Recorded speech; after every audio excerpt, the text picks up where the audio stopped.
interesting thing happened. I ended my very first book client.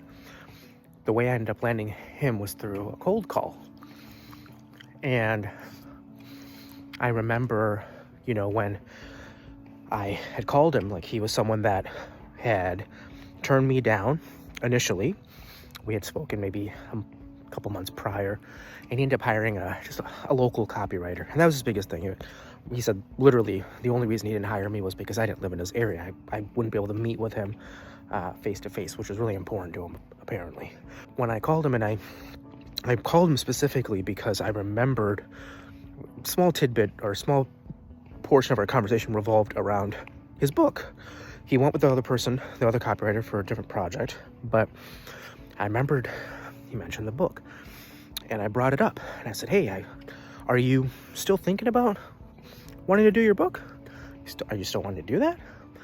Or is that local person going to be helping you with that too? So no, actually, the local person's helping me with the other project. You know what? Let's talk about the book. I would very much still love to do it. And maybe you can help me get it over the finish line, right? Maybe you can help me actually get it done. And sure enough, I gave him the price. He said, yeah, that sounds good. Send me over, an agreement that lists, all the things that you mentioned on the phone. So just so it's written down and explicit, so I could refer to it. Obviously put the price in there. So we have, this agreement.